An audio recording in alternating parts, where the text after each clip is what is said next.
Let's have a look at the French language, a former lingua franca that still retains its relevance in arts, fashion, and many other fields.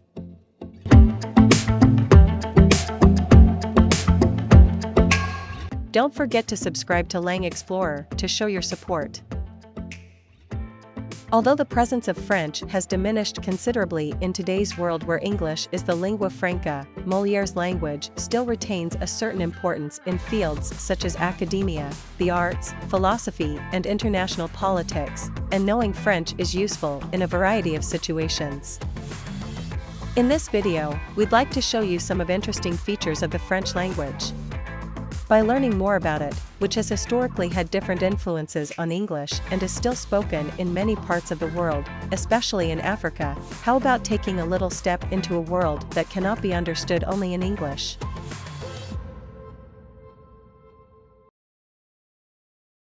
Many people associate the French language with fantastic images of France, such as fashion, gourmet food, philosophy, and movies, but in reality, French is spoken not only in France but also in different regions of the world, mainly in Europe and Africa.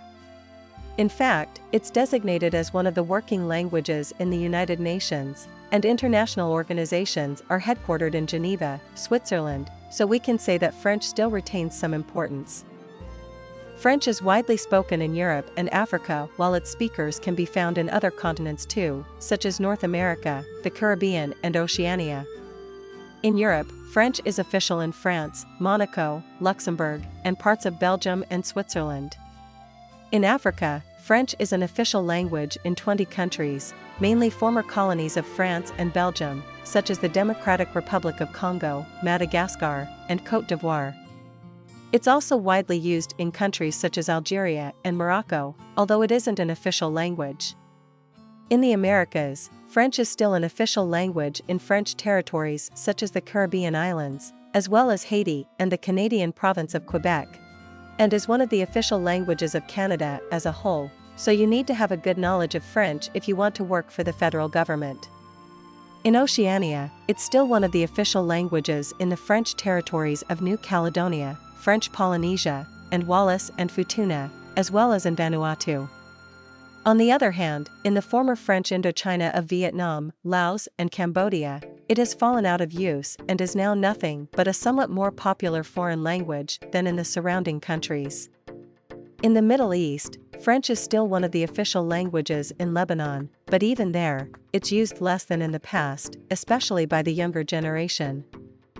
French belongs to the Italic branch of the Indo-European language family and, like Italian, Spanish, Portuguese, and Romanian, is a daughter language of Latin which was used in the Roman Empire. Since these languages were the same 2,000 years ago, they still share a number of similarities in vocabulary and grammar, but in the case of French, it was substantially influenced by the Franks, a Germanic tribe, in the early Middle Ages, and its pronunciation has changed considerably over time, making it different from other Romance languages. This has resulted in a much lower degree of mutual understanding between French and them. Examples of words that have the same etymology but very different pronunciations are eau, so, oiseau, and the differences are obvious when compared to their counterparts in Italian and Spanish. It's particularly difficult for those who have never studied French to believe that such words are cognates of the Italian and Spanish words shown on the screen. On the other hand, numerous words have entered English from French, to be precise, the Norman dialect of French, as Guillaume, Duke of Normandy, conquered England in 1066, and French subsequently became the language of the ruling class in England as royalty and nobility from Normandy migrated there. Also, later in Renaissance England, intellectuals overused many words of Latin origin, called Inkhorn terms, which are generally shared with French. Such influence of French and Latin on English is shown in another video on the history of English since the late Middle English, so watch it if you want to learn more. French pronunciation is characterized by complex vowels and a complicated relationship between pronunciation and spelling. As mentioned earlier, it changed significantly throughout its history, but French words keep their former spellings, enabling readers to distinguish homonyms, resulting in a spelling that is quite strange at first glance. For example, in French, oi is pronounced wa, which in Latin was pronounced then a, oi, oi, and we, eventually becoming the current wa, while the old oi spelling is still used. Words ending in il or ille are generally pronounced with this semivowel, I, originally pronounced as ia, in Italian, but was simplified to the current pronunciation, which is still used in the corresponding Italian words. Also, French has central vowels, such as sœur, ne, unité. which exist neither in English nor other Romance languages, but in Germanic ones such as German and Dutch. In addition, French has 3 or 4 nasal vowels, which are pronounced not only from the mouth, but also from the nose, and such sounds are very typical of French. Let's listen to the pronunciation. Quand. 5. Long. 1.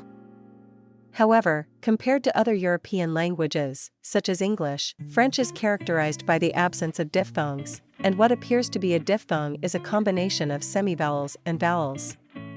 H is silent, as is in other Romance languages. But grammatically speaking, H has 2 variants, silent H and aspirated H, which will be explained later on. Also, pay attention to uvular R, such as Paris. Another aspect of French pronunciation to be aware of is liaison and enchainment. In French, this refers to the phenomenon in which consonants at the end of a word are often silent, but they're pronounced if the next word begins with a vowel or silent H. For example, the definite article for plural nouns is pronounced Les. and the final S is silent, but S is pronounced as Z when followed by a word beginning with a vowel, for example, Les amis, les étrangers, les images, les oiseaux, les universités. The enchainment takes place when a word ending with a pronounced consonant is followed by a word beginning with a vowel, and the consonant and vowel are combined into one syllable. So, for instance, this pronounced Une amie. not. Une amie. If a word begins with H, liaison takes place only if it's silent, or it doesn't happen if it's aspirated. So S is pronounced in the case of silent S, such as in Les huîtres.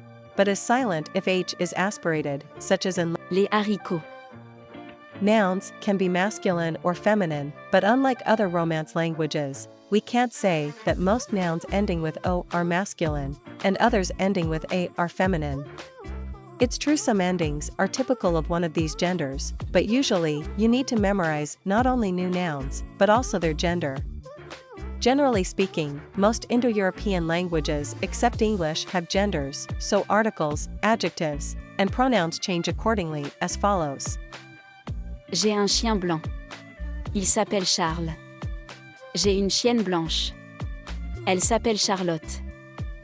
In this sentence, we find differences not only between Chien, meaning a male dog, and chienne, meaning a female dog, but also in the indefinite article un, and une, in the adjective white, blanc, and blanche, in the pronoun for the dog, il, and. elle.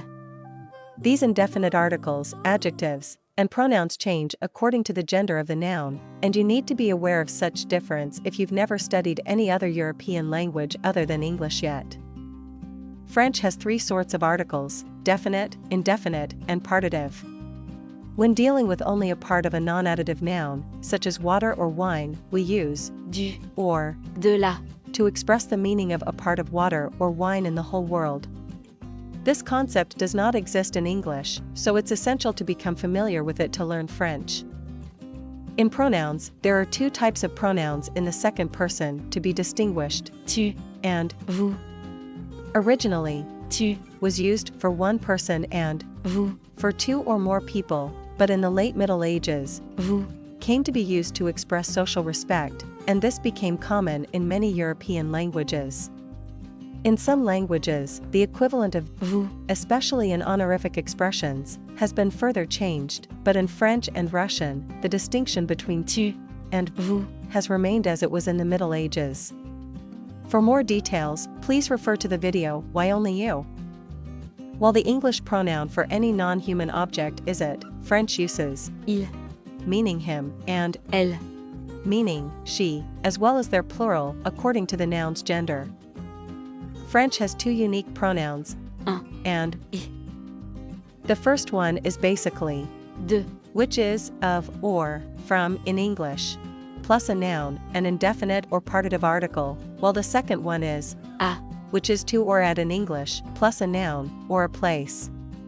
These pronouns don't exist in English, so you need to get used to them. Let's see some examples. Êtes-vous du Japon? Oui, j'en suis. Combien de chambres y a-t-il dans l'appartement? Il y en a 3. Je me souviens de ce qui est arrivé hier. J'y pense. Vous êtes de Paris? J'y vais la semaine prochaine. But perhaps the hardest part of French grammar for beginners is to memorize the complex conjugations of verbs. It has 4 moods: indicative, conditional, subjunctive, and imperative, and commonly used tenses are present, compound past, imperfect, past perfect, and future for the indicative, present and past for the conditional, and present, imperfect and past perfect for the subjunctive. French has present and past participles too. Especially important tenses are indicative present, imperfect, future, and subjunctive present, but you only need to know the first person singular of each tense to get the remainder of conjugations except indicative present, while quite a few past participles are irregular, so try mastering the conjugation, focusing on indicative present and past participle. Now, let's summarize what we've learned today. 1.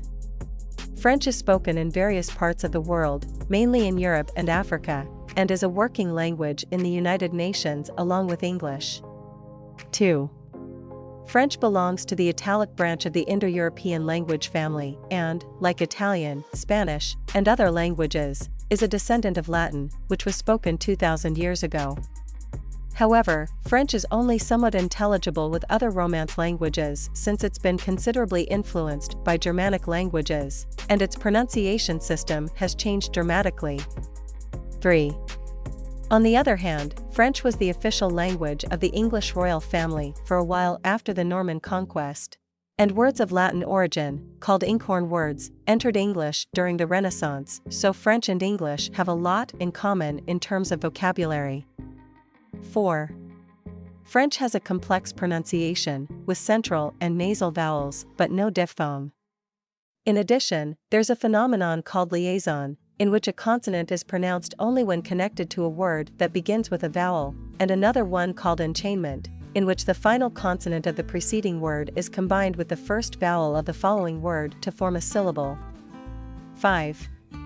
Nouns can be masculine or feminine, and articles, adjectives, and pronouns change accordingly. 6. Articles include not only definite and indefinite but also partitive articles, which are used when dealing with parts of non-additive nouns. 7. In pronouns, vous, which was initially used for the second person plural, is also used for the second person singular as an honorific. 8. There are 2 unique pronouns, un and I. 9. The verb conjugations are quite complex, but the only tricky tense to memorize is the indicative present, and the other tenses can be derived automatically once you learn the first person singular conjugation. Thank you for watching this video. We're looking forward to seeing you in the next one.